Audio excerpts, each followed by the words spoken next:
Fala galerinha, tudo bem com vocês? Espero que sim. Vamos para mais uma aulinha, né?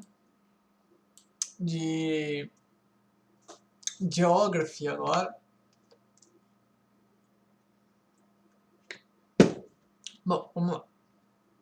A gente vai falar um pouco ainda sobre a questão da atmosfera. Obviamente, a gente vai falar um pouco ainda, porque a apostila inteira é sobre isso. Mas agora o importante para a gente falar é o seguinte. A gente vai falar sobre o efeito estufa, tá bem? A gente vai falar sobre dois pontos agora. Primeiro é o efeito estufa e depois a gente vai falar em 9 fatores que vão interferir, né, na influência do clima. A gente vai falar sobre o climograma e assim por diante. Mas vamos lá. Primeiro, o efeito estufa. O efeito estufa, então, ele é um fenômeno, né, natural e ele é ocasionado aí pela concentração de gases na atmosfera, ok? Então, o efeito estufa, concentração de gases na atmosfera, beleza? Esses gases são os que formam uma camada que permite a passagem, né, dos raios solares e da absorção de calor. Então, tem aquela tabelinha, né, que entra o raio, ele vai fazendo assim, beleza. Esse é o processo responsável, né, por manter a Terra em uma temperatura adequada, na qual ela vai garantir um calor necessário. Então, ela não vai ser tão quente e nem tão fria.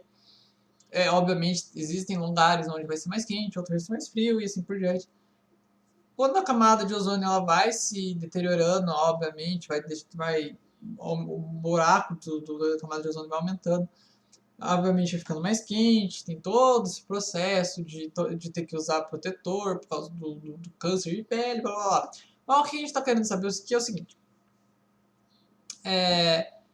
Essa camada ela funciona da seguinte forma. Ela vai não deixar passar a radiação solar tão forte e ela vai armazenar um pouco. Ela armazena, não armazena, ela consegue reter o calor na volta e por isso que de noite a gente não tem um frio absoluto, é uma temperatura um pouco mais agradável. Bom, e é esse o processo, né, que vai fazer com que a Terra tenha a sua temperatura necessária.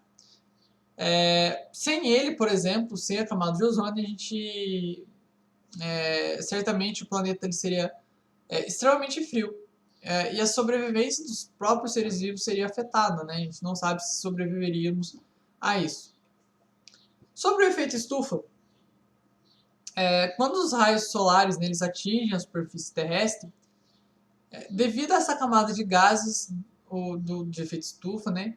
Em torno de mais ou menos 50% deles eles ficam retidos na própria atmosfera. E a outra parte atinge a superfície terrestre, aquecendo ela e irradiando o calor, ok? Os gases do efeito estufa, então, eles podem, né, ser comparados isolantes, né, isoladamente isolantes, pois eles absorvem, né, parte dessa energia que é irradiada pela Terra, ok? Então, pessoal, continuando,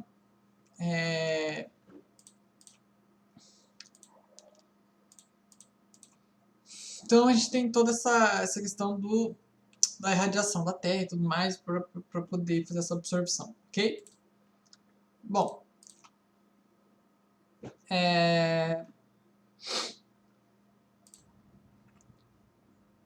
vamos lá. Os gases, então, perdão, o próprio tá louco.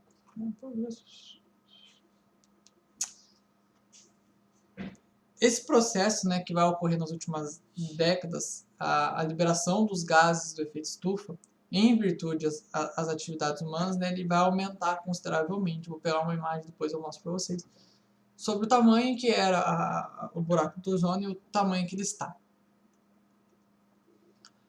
Com esse acúmulo, né, de gases, mais quantidade de calor está sendo retirada na atmosfera, resultando no aumento da temperatura nossa que a gente sente aqui.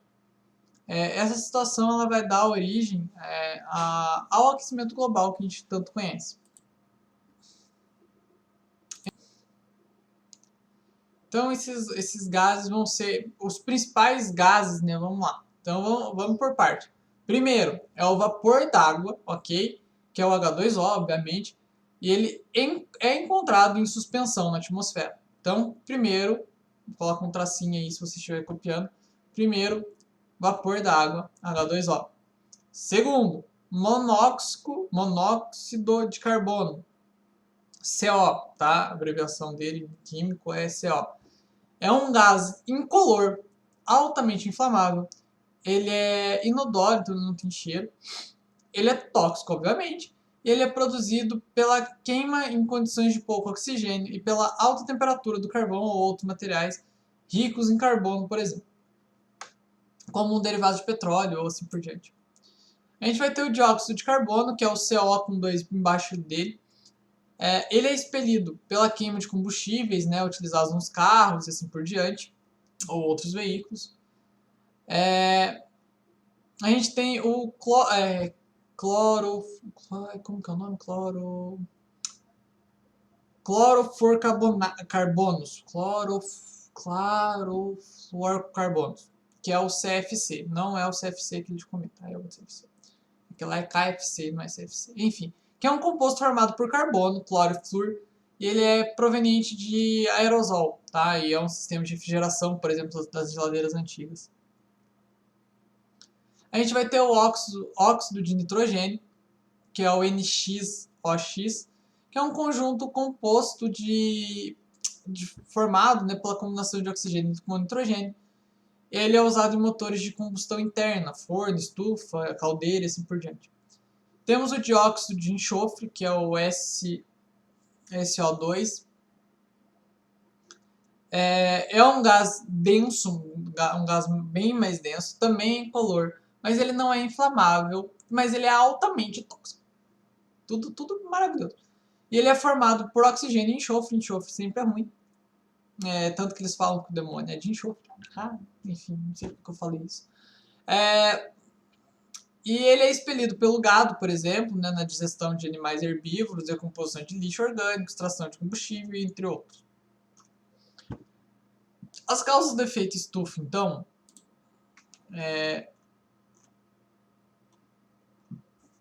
como a gente vê o efeito estufa,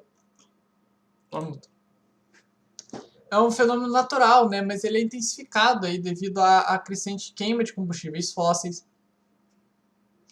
que representam a base das industrializações, das indústrias e de muitas atividades humanas, ok? Então,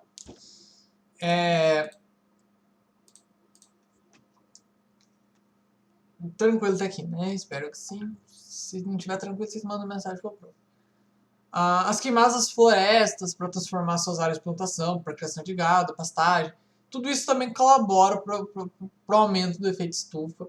E isso sempre, tudo é agravante, nada é benefício. Enfim, bom, o benefício foi a quarentena, que deu para dar uma recuperada aí na qualidade. A consequência da intensificação do efeito estufa na atmosfera é o aquecimento global. Segundo algumas pesquisas científicas, né, a temperatura média da Terra nos últimos 100 anos sofreu uma elevação de 0,5 graus. Parece pouco, mas na verdade é muito. E se a atual taxa de poluição atmosférica seguir na mesma proporção, a gente tem uma estimativa aí que nos anos de 2025 a 2050, 2050 é o cataclismo que a gente vai ter no planeta Terra, né? Em 2050 está prevista aí a crise hídrica, entre outras coisas mais agravadas. Então 2050 pode ser o ano que a gente enfim.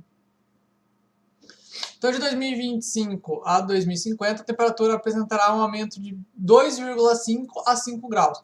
Isso quer dizer que, num caso que hoje a gente vê temperaturas batendo aí 40 graus, 38, 40 graus, a gente vai bater temperaturas de 45 graus. Rio de Janeiro ou as áreas mais próximas à linha do Equador ainda, mais próximas ou até na linha do Equador, a gente vai ver temperaturas absurdas, desertificação do solo, entre outras inúmeras coisas ruins que podem acontecer.